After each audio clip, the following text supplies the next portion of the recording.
Eh bien aujourd'hui, un nouvel auteur aux éditions Chloé Lélis qui a écrit un super bouquin de la mer à l'océan, une couverture qui fait rêver. Cet auteur n'est autre qu'Ayat Naïla. Ayat, coucou, t'es là? Bonjour. Bonjour Ayat. Salut. Alors, ce livre est paru en 2012? Ouais. Hein? C'est une histoire de quoi? D'océan, de mer? Alors, il y a différentes histoires dans une histoire, en fait. C'est-à-dire que ça dépend à quel degré on le lit. Si on choisit d'aller plus en profondeur dans les vagues au sens propre du gré ou pas. D'accord. Et on peut à la fois, ça voyage dans l'espace, mais aussi dans le temps. Oh, voilà. Est-ce qu'il y a des héros ou c'est un personnage? Il y a des héros, il y en a un en particulier, mais ce qui est bien, c'est qu'en le lisant, on peut tous devenir cet héros. Waouh, super. Alors, tout à l'heure, j'ai vu que tu parlais de prose poétique. Ouais. Alors, ça veut dire quoi? En fait, donc c'est une nouvelle, mais on peut la lire comme un roman, mais on s'en imprègne comme une poésie, parce que il y a des passages très poétiques, et donc ça peut, aux lecteurs qui sont très poésie, etc., ils peuvent s'en l'imprégner et l'apprécier, et pour les auteurs qui aiment les histoires romancées, etc., on peut aussi le lire comme un roman. Voilà. Alors, je sais que tu es sociologue, psychologue. Ouais. Est-ce que ça transparaît dans ton livre?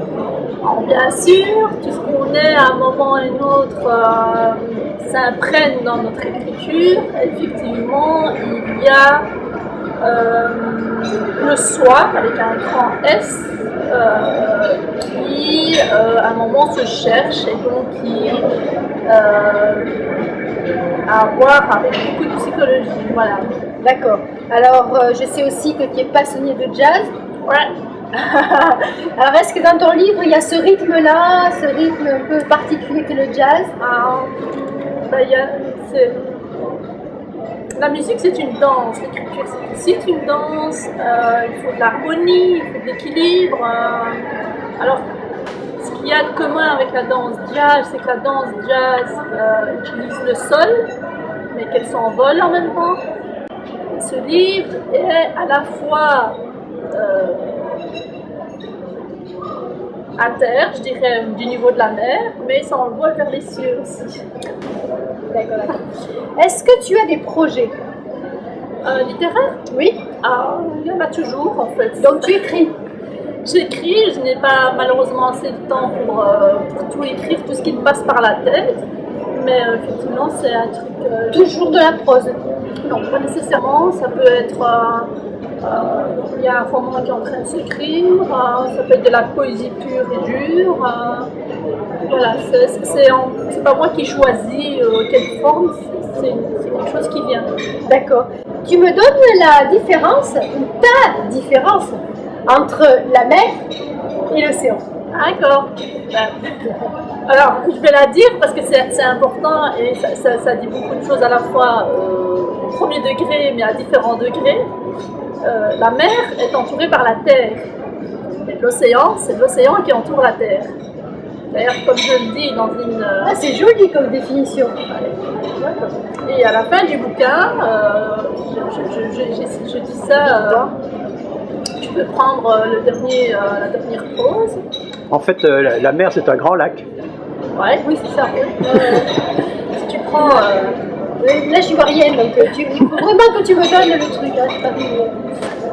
Voilà, ici, si tu prends cette partie-là... Lis-le toi. Donc tu me la lis? D'accord. Voilà. Parle fort. Alors donc, il y a